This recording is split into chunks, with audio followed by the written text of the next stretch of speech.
Vamos a orar. Bendito Padre que estás en el cielo, te agradecemos, Señor, este momento de adoración, de alabanza.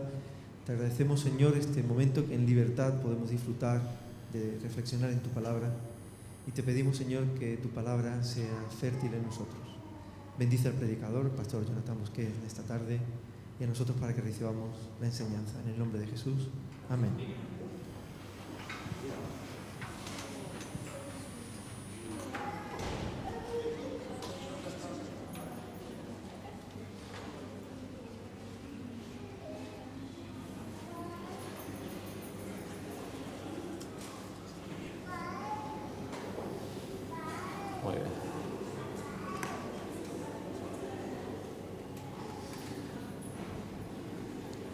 Muy buenas noches, queridos hermanos, querido Fondo Sur, que está siempre ahí.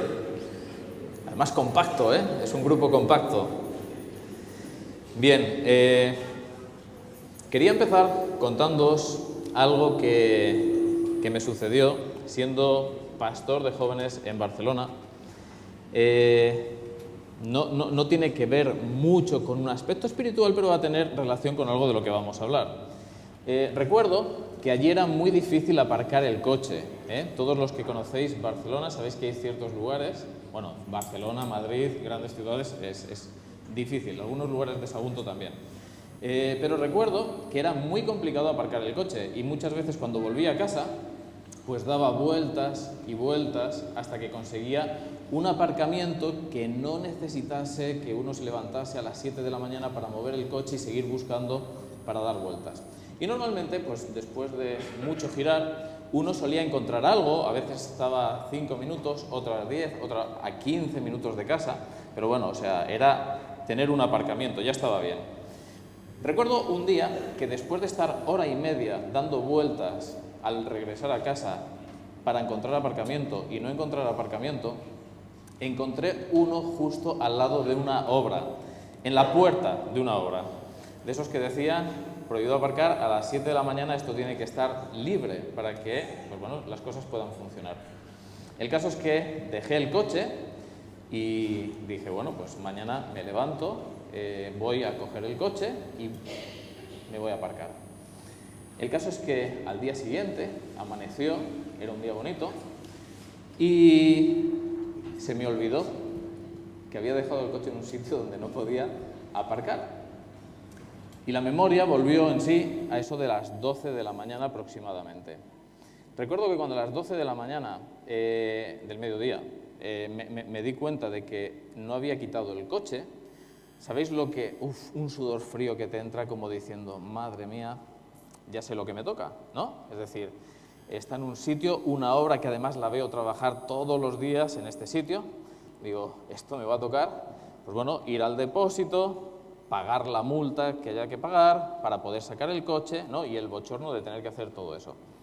Y cuando salí de casa, dije, bueno, voy a ver, ¿no? Iba de camino y justo había un autobús que estaba en medio de la obra, es decir, yo no podía ver lo que había. Y justo el autobús se mueve y veo mi coche que estaba en la puerta, todo el mundo trabajando y el coche en medio del acceso a la obra. Mi alegría fue, ¡wow!, ¿no? Fue como una liberación importante. Y justo cuando llego, me encuentro un señor con el teléfono y dice, ¿es tu coche? Dice, mira, ahora estaba llamando. Dice, como hasta ahora no había molestado, dice, pues hemos dicho, vamos a dejar porque se habrán olvidado. Fue, o sea, quien ha vivido una experiencia de este tipo y sabe a lo que se enfrenta, es decir, pues de repente es como una liberación, un sentirse tranquilo, ¿verdad? Pues bien, hoy vamos a hablar un poco de la ley y la gracia. Y la gracia tiene que ver un poco con esto, ¿verdad? Tiene que ver con el perdón versus la ley que dice que tu coche se lo tienen que llevar. Pero para eso vamos a hacerlo en primer lugar mirando algo que tiene que ver con la ley y con el pacto, ¿vale? Es posible que no podáis seguir mucho del texto porque es chiquitín, ¿vale? Pero tranquilos porque yo voy a ir hablando precisamente de lo que aparece ahí.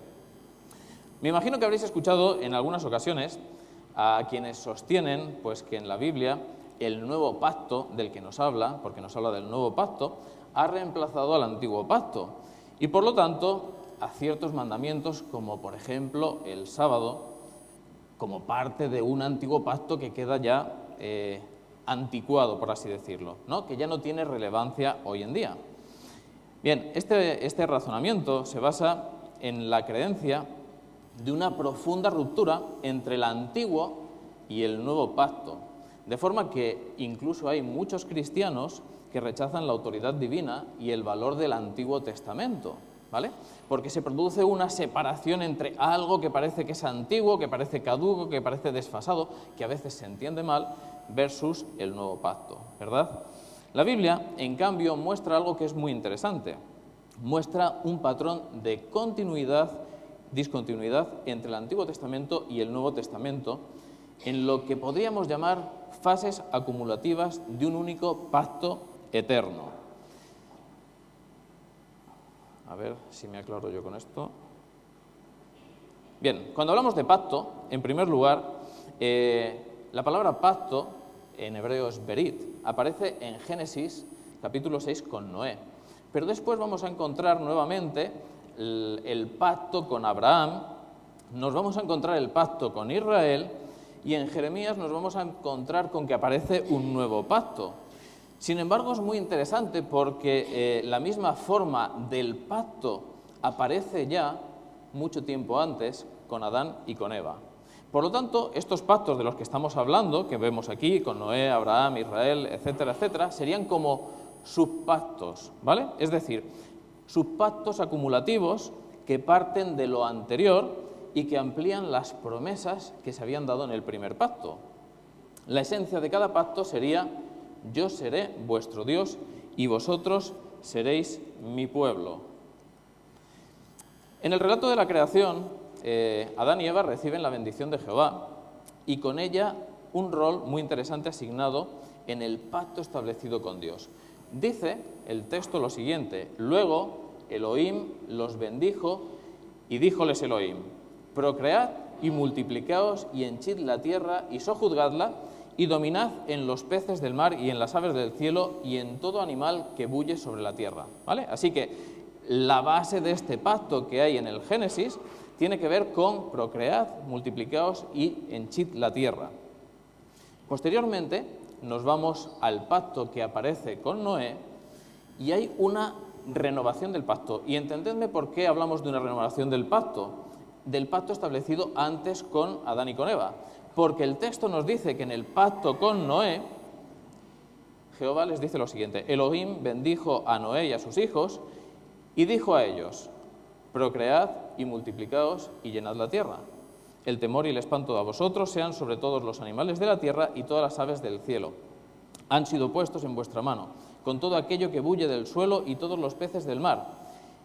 Versículo 9, en cuanto a mí, he aquí que establezco mi alianza, mi pacto, berit, ¿vale?, con vosotros y con vuestra posteridad, y con todo animal viviente que con vosotros hay, aves, ganados, todas las bestias salvajes, etcétera, etcétera, ¿vale? Es decir, el pacto tiene la misma forma que aparece en Génesis, aunque la palabra pacto aparece en primer lugar con Noé. Así que es muy interesante porque nos encontramos que el pacto que Dios hace con Noé no es más que una repetición del que ya había hecho desde el primer momento con Adán y con Eva. Este pacto es más tarde actualizado, ¿vale? Es más tarde actualizado con el profeta, con el patriarca Abraham. Y nos encontramos varias partes en el Antiguo Testamento donde este pacto es actualizado. En cada mención, además, se aprecia un patrón similar de lenguaje, con fórmulas que transmiten la idea de un mismo propósito desde Adán. Incluso las diferencias van a ser significativas. Por ejemplo, en el rol que heredan Abraham y su prole, el mandato de procread y multiplicaos, henchid la tierra y sojuzgarla, se convierte además en una promesa dirigida a la descendencia de Abraham, porque dice: te colmaré de bendiciones y abundosamente multiplicaré tu descendencia, como las estrellas del cielo y como las arenas que hay en la ribera del mar, y tu posteridad se adueñará de la puerta de sus enemigos, y serán benditas en tu descendencia todas las naciones de la tierra, por cuanto escuchaste mi voz. Por lo tanto, es decir, ese pacto que ya Dios había hecho en el principio, que renueva con Abraham, además es un pacto que redunda en la bendición para las generaciones posteriores. Bien, en Éxodo 19:6, Israel es llamado a ser un reino de sacerdotes y una nación santa, lo cual es muy interesante, porque es el instrumento a través del cual el Creador iba a bendecir de una nueva forma a la creación una vez más. El objetivo de la elección de Israel, por lo tanto, no es tanto la salvación del pueblo en sí mismo, sino la salvación de todos los pueblos. El hecho de que Israel sea un pueblo de sacerdotes no es para que ellos solo sean salvos, sino para que ellos sean un motivo de salvación para el resto de los pueblos. Tiene un propósito y no solo constituye un privilegio, sino que implica también una obligación. Así pues, nos vamos a encontrar con que la historia de los pactos renovados en el Antiguo Testamento es la historia de un único pacto establecido por Dios con la humanidad desde el principio. Por lo tanto, cada pacto que nosotros encontramos renovado en la Biblia resulta que es una renovación del primer pacto que Dios tiene con ellos. El pacto con Adán implica una promesa de salvación. El pacto con Israel constituye una actualización de ese pacto, con una vocación universal y con la nueva responsabilidad de una misión. Y ese pacto precisamente es nuevamente actualizado por Jesús. Así que nos encontramos con los pactos con Adán, con Noé, con Abraham, con Israel, David, con la Iglesia, ¿vale? Cada pacto parece además tener un énfasis diferente. En Noé parece que el pacto hace énfasis en la preservación de la humanidad. Con Abraham tiene que ver con la promesa. Con Israel tiene que ver con la ley. Pero el nuevo pacto, que se presenta en Jeremías 31, resulta que ese nuevo pacto termina con Cristo.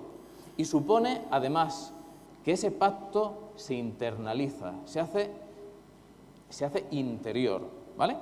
Mirad, si leemos Jeremías, precisamente 31, del 31 al 33, leemos lo siguiente, de ese pacto, ¿vale?, que ahora se internaliza. Dice, he aquí que vienen días, dice Jehová, en los cuales haré nuevo pacto con la casa de Israel y con la casa de Judá, no como el pacto que hice con sus padres el día que tomé su mano para sacarlos de la tierra de Egipto, porque ellos invalidaron mi pacto, aunque fui yo un marido para ellos, dice Jehová. Pero este es el pacto que haré con la casa de Israel después de aquellos días, dice Jehová. Daré mi ley en su mente y la escribiré en su corazón, y yo seré a ellos por Dios y ellos me serán por pueblo. Así que hay algo que es interesante. Ese pacto pasa a estar grabado en el corazón y en la mente, ¿vale? Y ese pacto tiene que ver con la ley de Dios también. El nuevo pacto, por lo tanto, no supone ningún cambio de ley, ¿vale? Porque antes estábamos hablando, ¿no?, lo que algunas veces se ve. Antiguo pacto quedó desfasado, ¿no? Nuevo pacto es un nuevo pacto. Por lo tanto, la ley que queda en el antiguo pacto queda desfasada y lo nuevo es lo que pasa eso. Pero no es así. El nuevo pacto no supone ningún cambio de ley o una terminación de la ley. No dice, ya no tendréis leyes, dice que la escribirá en su corazón. Y la pregunta es, ¿qué ley va a escribir en su corazón? ¿Vale? Porque daros cuenta, el problema de entender que hay un pacto de la ley para Israel y un pacto de la gracia para el resto del mundo es que el nuevo pacto también es para Israel. Es decir, cuando se habla de un nuevo pacto, no es que Israel quede con el pacto antiguo y de repente el nuevo pacto es para el resto de las naciones, sino que el nuevo pacto también es para Israel. Otro problema es que hay textos que señalan además que una misma ley y un mismo decreto tendréis vosotros y el extranjero que con vosotros vive. Por lo tanto, no está hablando de cosas diferentes, será una misma ley, será para todos, para ti, el de Israel, y para el extranjero. Por lo tanto, abrazar el pacto, del que el sábado, por cierto, es un símbolo, no es un privilegio reservado a Israel, sino que es una invitación extendida a todos los pueblos. Pregunta, ¿por qué hacía falta un nuevo pacto? Porque hablamos de antiguo pacto y hablamos de nuevo pacto. ¿Por qué hacía falta un nuevo pacto? Pues bien, Hebreos 8, del 6 al 13, que no vamos a leer, nos dice que hacía falta renovar el pacto porque había sido transgredido, porque había sido roto, porque había sido un pacto que había quedado en nada. El pueblo lo había roto. Por lo tanto, es decir, cuando Dios vuelve a hacer un pacto con el pueblo, no es que haga algo totalmente nuevo, sino que lo que hace es renovar el pacto que se había roto, ¿vale? En la cruz, el nuevo pacto se hace universal, ¿vale? Y tenemos multitud de textos en la Biblia que nos hablan de esto. Y el resultado es que a partir de ese momento, con el nuevo pacto ya no hay diferenciaciones étnicas, ya no hay diferenciaciones de género, ¿vale? Ya no hay judío, no hay griego, ni hombre ni mujer, ni esclavo ni demás, ¿verdad? Cuando Pablo en Romanos 6 dice que ya no estamos bajo la ley, ¿vale?, implica que las personas no están bajo la condenación de la ley, sino que están liberados de la condenación de la ley gracias a Cristo Jesús. Es decir, cuando Pablo está diciendo ya no estáis bajo la ley, es decir, no estáis bajo la ley de la condenación, pero estáis, ¿vale?, liberados de la condenación de la ley por Cristo Jesús. En Gálatas 3:13 dice algo que es muy interesante, dice, Cristo nos redimió. ¿Nos redimió de qué? De la maldición de la ley. ¿Y por qué era una maldición? Porque para cualquiera que intentara ser justificado por las obras de la ley, vivía todavía bajo la ley, ¿verdad?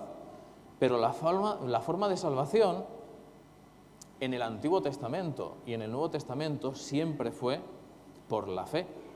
Y si no, acordaros que cuando nos habla de Abraham, dice que Abraham fue justificado por la fe. Y es muy interesante, ¿eh? O sea, entrar en la razón por la que Abraham es justificado, ¿eh? No tendremos tiempo ahora de meternos en eso, pero es algo que merece la pena dedicarle tiempo y estudio. Ahora bien, nos encontramos pues con un pacto que es eterno. no es un pacto que caduca, no es un pacto que queda en desuso, ¿no? Es un pacto que es eterno, que comienza en la creación, pero sí que nos vamos a encontrar con que tiene una etapa de descontinuidad, porque tenemos a Jesús que cumple unos símbolos, y una vez que Jesús cumple esos símbolos de ese pacto ya no tienen sentido, ¿vale? Y nos podemos acordar de lo que tenía que ver con el cordero que había que sacrificar y muchas otras cosas, ¿verdad? Ya no hacían falta sacrificios ni fiestas, sino que todos forman parte del pueblo de Dios. Pero tenemos también una continuidad en ese pacto. ¿Por qué? Porque el pacto primero tenía un objetivo, que era la salvación. Era un objetivo salvífico de Dios hacia los hombres, porque Dios quiere salvar al ser humano. Por lo tanto, establece su pacto, un pacto de salvación. Y en el nuevo pacto sigue habiendo un pacto de salvación. La justificación sigue siendo por la fe, como en el Antiguo Testamento era la justificación por la fe. Y Dios renueva su pacto y lo interioriza, pero en la ley del corazón del hombre. Por lo tanto, estamos hablando de un mismo pacto eterno. Así que vamos a hablar de esa ley interiorizada. Vamos a hablar un poco de Jesús y la ley. ¿Sabéis? Jesús guardó la ley cuidadosamente. Guardó las leyes de su pueblo, ¿vale? Jesús mismo dijo, porque yo no he venido para cambiar, para abrogar, para anular. Yo he venido para cumplir la ley. Jesús en su enseñanza se refiere a la ley, además de la siguiente manera. Jesús se refiere a la ley como la expresión de la voluntad de Dios. Dice, si quieres entrar en la vida, guarda los mandamientos, ¿no? ¿Os acordáis del joven rico, no? Es decir, ¿qué tengo que hacer para ser salvo? Guarda los mandamientos.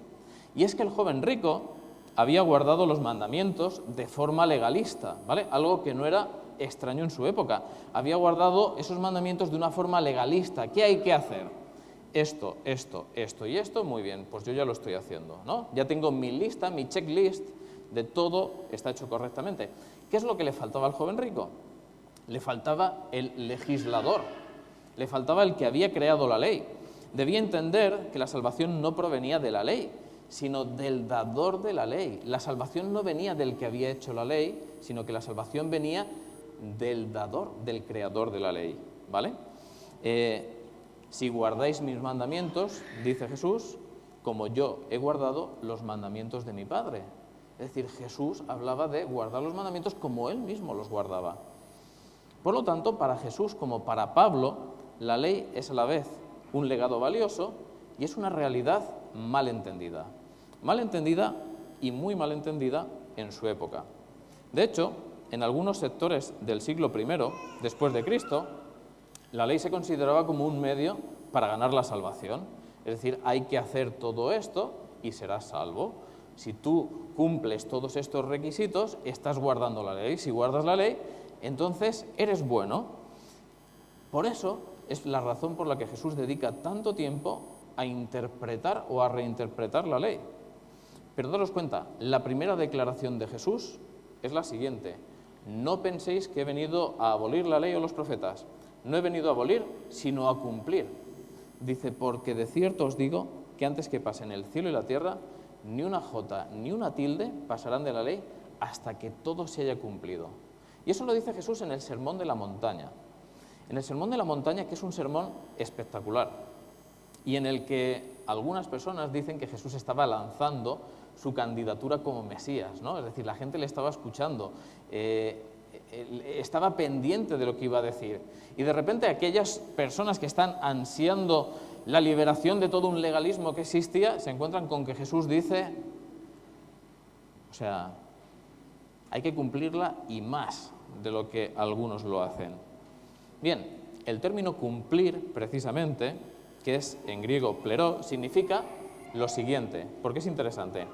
Cumplir, la palabra cumplir que aparece en el texto, significa perfeccionar, significa completar, realizar o llevar a la perfección. Por lo tanto, es decir, lo que Jesús se propone es llevar a la ley a su plenitud, llevar a la ley a su cumplimiento real, no a lo que lo habían convertido.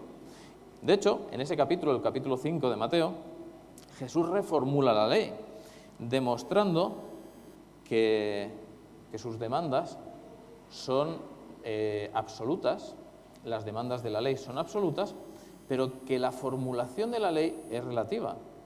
Sin embargo, en ese proceso de reformulación no disminuye el valor de la ley, sino que lo que hace es liberarla de la letra de la ley que había terminado ocultando sus principios. Es decir, lo que Jesús hace es liberar a la ley de la letra de la ley que estaba tapando los principios que realmente encerraba en su interior.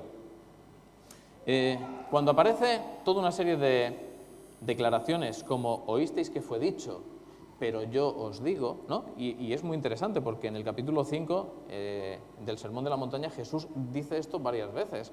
Oísteis que fue dicho, esto es lo que se escucha, esto es lo que dicen los fariseos, pero yo os digo.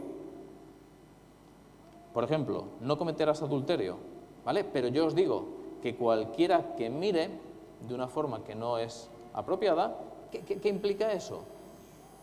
Está cambiando los términos, está poniendo las cosas más fáciles, está llevando el mandamiento a la esencia que se había perdido, está ampliando el significado, está profundizando en su significado.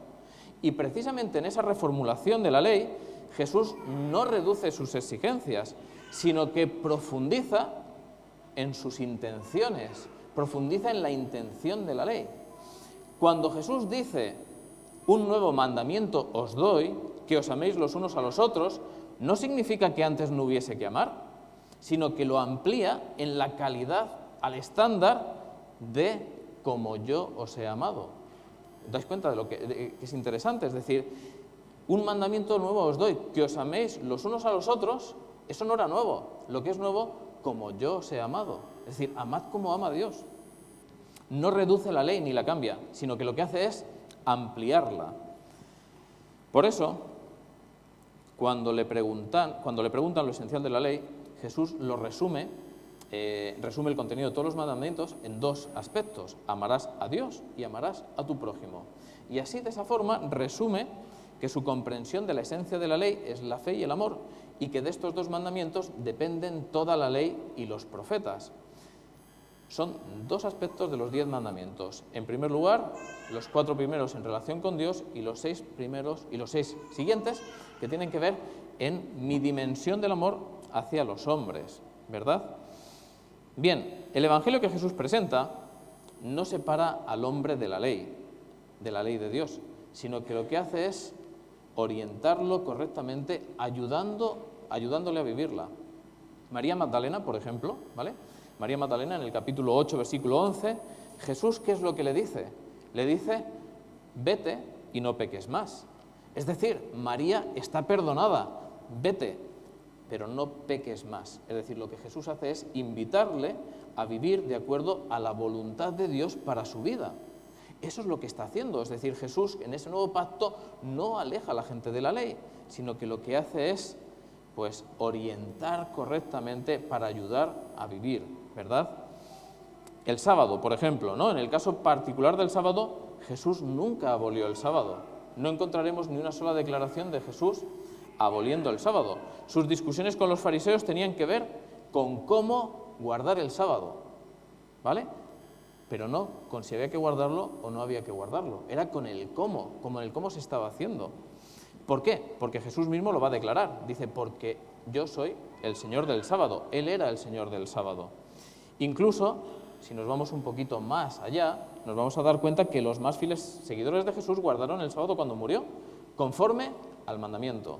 Y Jesús mismo descansó en la tumba durante el sábado. Lejos de abolirlo, lo que hizo fue respetarlo hasta en su muerte. Ahora bien, ¿cuáles son pues las funciones y la naturaleza de la ley? Pues bien, el propósito de la ley no es solucionar el problema del pecado, ¿vale? Es decir, la ley, los mandamientos no solucionan el problema del pecado, y de eso creo que todos somos conscientes, ¿vale? Porque por mucho que conozcamos la ley, el problema del pecado lo seguimos teniendo delante de nuestras narices día tras día. Nunca ha sido tampoco el propósito de la ley ser una forma de salvación. Es decir, no es ser salvos por el checklist que ya he conseguido tener en perfecto estado. Gálatas capítulo 2, versículo 16 dice lo siguiente: Sabiendo que el hombre no es justificado por las obras de la ley, sino por la fe de Jesucristo, nosotros también hemos creído en Jesucristo para ser justificados por la fe de Cristo y no por las obras de la ley, por cuanto por las obras de la ley nadie será justificado. Es decir, la Biblia es clara con respecto a esto. Por las obras de la ley nadie será justificado. Pero daros cuenta, el hecho de que Pablo escriba eso no significa que Pablo esté atacando a la ley. Lo que Pablo está atacando es el legalismo. Es decir, pretende ganarse la salvación mediante la observancia de la misma. Eso era el legalismo, pretender ganarse la salvación por medio de la perfecta observancia de la ley. Ahora bien, nos encontramos con la ambivalencia de la ley, porque la ley señala el bien y la ley señala el mal, ¿vale? La ley tiene varias funciones. Una de sus funciones es revelar el pecado, ¿vale? Tenemos multitud de textos que nos lo dicen, porque la función de la ley es que el pecado resalte, que te des cuenta de que hay algo que está mal. Es la función negativa, ¿vale? Señala nuestras transgresiones y nos enseña que no podemos vivir sin la gracia. Romanos 3:20 dice: ya que por las obras de la ley ningún ser humano será justificado delante de él, porque por medio de la ley es el conocimiento del pecado. Por lo tanto, ya tenemos una de las funciones de la ley. La ley tiene como objetivo que tú sepas lo que es el pecado. De esta forma, lo que hace la ley es orientar al hombre a cómo vivir de acuerdo con la voluntad de Dios. La ley expresada en los 10 mandamientos resume el propósito de la santidad para el hombre. Qué interesante, o sea, que los 10 mandamientos resuman el propósito de la santidad de Dios para el hombre. Pablo lo que está haciendo es atacar la forma legalista de buscar la ley como una forma de salvación. Es decir, lo que Pablo está haciendo es decir, es que conozco la esencia del ser humano, es que sé cómo somos, y es que sé que nos encanta que nos digan esto se puede hacer y esto no se puede hacer, ¿vale? Y todos somos conscientes, porque cuando hablamos de ciertas cosas y hablamos de relaciones de pareja y demás, nos gusta ser muy legalistas, ¿eh? Nos gusta que alguien nos diga hasta aquí se puede llegar y de aquí no se puede pasar, ¿vale? Y nos gusta eso en muchísimos aspectos de la vida, ¿vale? El ser humano tiene una tendencia al legalismo. Pablo ataca la forma legalista de buscar la salvación, de cómo lo estaba haciendo el pueblo judío, y explica que la salvación es por la gracia. Pero implica eso que la ley ya no sirve, que la ley ya no está vigente, no. Y el texto de Romanos dice de ninguna manera. Es decir, ¿por esta razón anulamos la ley? No, de ninguna manera. El ideal que Dios plantea para el hombre es la semejanza a Él, ¿vale? Es decir, la Biblia nos da muchísimos detalles de seres humanos estupendos, maravillosos y grandes seres humanos con grandes fallos y grandes errores. Y muchas veces, esos personajes están allí porque no fueron perfectos y porque podemos sentirnos identificados en nuestra imperfección y porque llegaron a entender que lo que necesitaban era estar al lado de Cristo para precisamente recibir lo mismo que necesitamos recibir nosotros. El ideal que Dios plantea para el hombre no es que nos parezcamos a David, no es que nos parezcamos a Pablo, no es que nos parezcamos a Pedro, ni a Mateo, ni a Juan. El ideal de Dios es que nosotros nos parezcamos a Él, que nos parezcamos a Jesucristo. Quiere restaurar su imagen en el hombre. Y así como Dios es amor, que nos dice el texto de la Biblia, el ideal que Dios ofrece al hombre en la ley se basa igualmente en el amor. Porque del amor depende toda la ley y los profetas, nos dice el texto de la Biblia. Por eso, el cumplimiento de la ley nos va a decir que el cumplimiento de la ley es el amor. Romanos 13, del 8 al 10, nos dice lo siguiente: no debáis a nadie nada, sino el amaros unos a otros, porque el que ama al prójimo ha cumplido la ley. Qué interesante. Porque no adulterarás, no matarás, no hurtarás, no dirás falso testimonio, no codiciarás, y cualquier otro mandamiento en esta sentencia se resume: amarás a tu prójimo como a ti mismo. El amor no hace mal al prójimo, así que el cumplimiento de la ley es el amor. Y toda la ley precisamente se resume en el amor.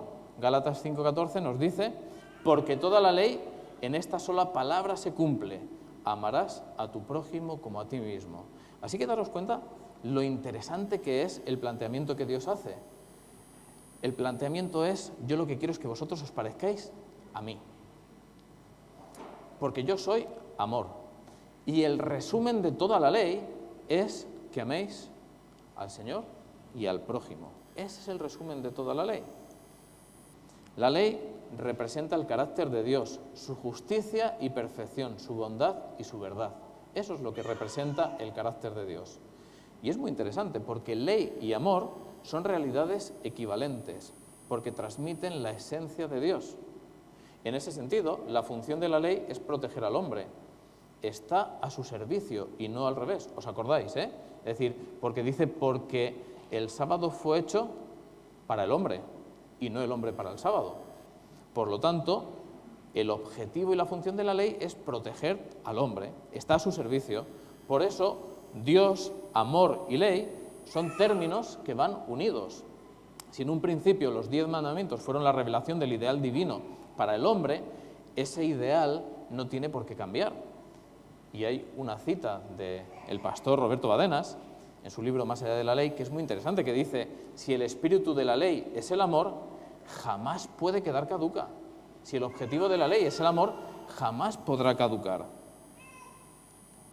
¿Cuándo surge la ley? Pues bien, antes de la formulación de los 10 mandamientos, en el monte Sinaí, ya estaba mal matar. Antes de eso, de que Dios diese los 10 mandamientos, ya estaba mal matar a alguien. Por eso, la ley moral es anterior al Sinaí. Y eso lo deja muy claro Romanos 5:13. Dice: donde no hay ley, no se inculpa de pecado. Pero el pecado existía bastante tiempo antes, ¿verdad?, de que hubiese unos 10 mandamientos escritos. Por lo tanto, es evidente que la ley existía como concepto. El caso del sábado es otro de los ejemplos que tenemos, ¿no?, ya que surge en la creación. El sábado surge en la creación. Y en Éxodo 16 nuevamente vuelve a aparecer con el maná antes de que se hayan revelado los 10 mandamientos, ¿vale? Por lo tanto, ya existía ese concepto y esa ley existía ya antes. Sin embargo, hay algo que sí que cambia con la formulación de los 10 mandamientos.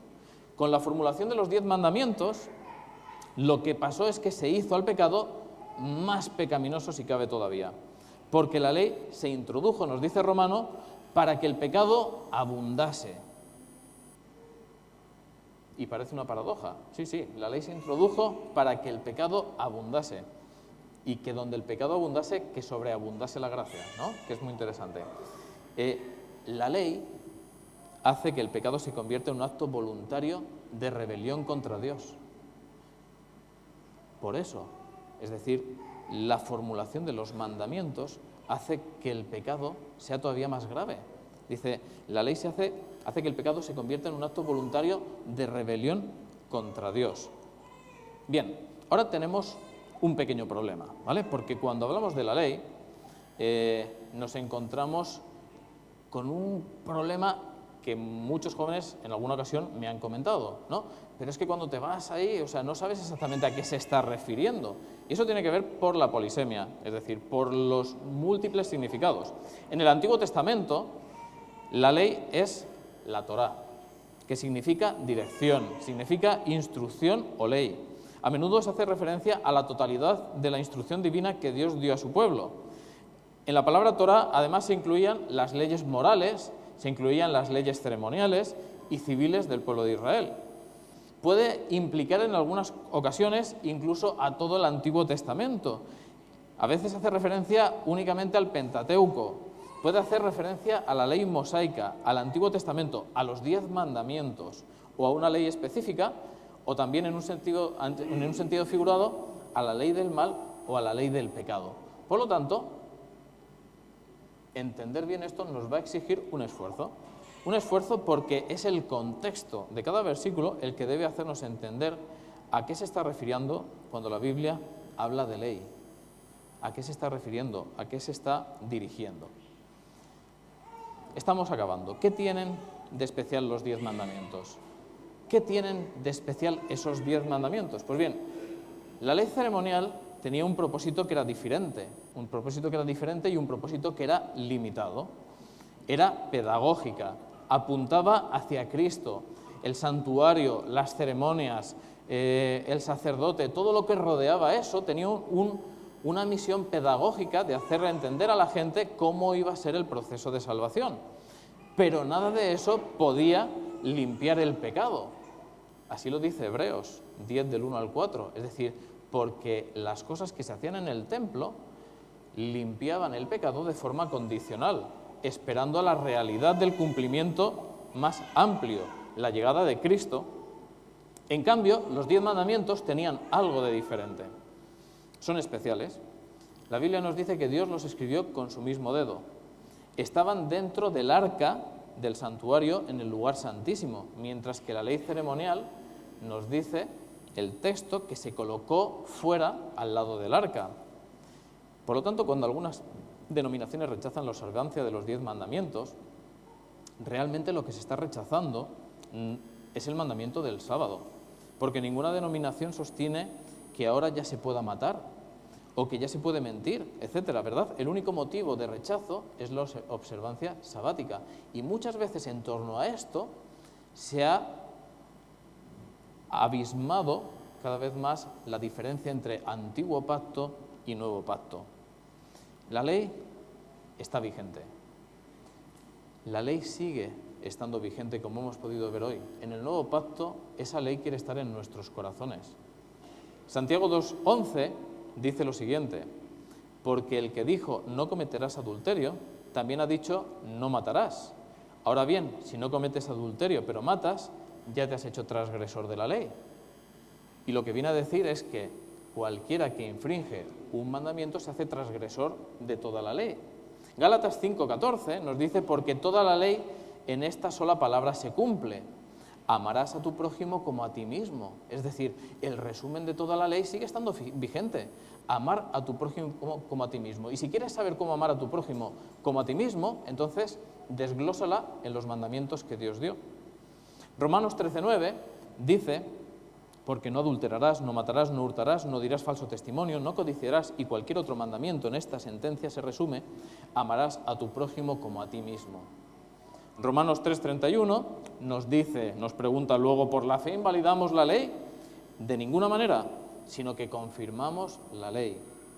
Y Salmos 111 del 7 al 8 nos recuerda que las obras de sus manos son verdad y juicio. Fieles son todos sus mandamientos, afirmados eternamente y para siempre, hechos en verdad y en rectitud. Concluyendo, estamos bajo un nuevo pacto. Un nuevo pacto que no es más que una renovación del pacto que Dios estableció ya desde el principio con el ser humano. Un pacto que tiene que ver con salvación. Un pacto que quiere dejarse de formas externas y que quiere estar grabado en lo más profundo de nuestros corazones. Porque cuando algo está grabado en lo más profundo de nuestros corazones, es cuando uno empieza a vivir las cosas porque empiezan a formar parte de su propia naturaleza. Estamos en un tiempo de gracia. Estamos en un tiempo de salvación, pero no porque sea un tiempo nuevo, sino porque ese tiempo de gracia y de salvación fue desde el principio de la historia que Dios estableció para cada uno de nosotros. Ojalá que podamos disfrutar de la gracia, que podamos disfrutar del perdón, que podamos sentirnos felices y contentos de ser perdonados, de sentirnos queridos, de sentirnos hijos de Dios, porque es lo que nos está diciendo. Y una vez sintiéndonos hijos de Dios, que podamos sentir su ley de amor como parte de nuestro ADN, de nuestra esencia. Este es mi deseo, pues para cada uno de nosotros y para mí.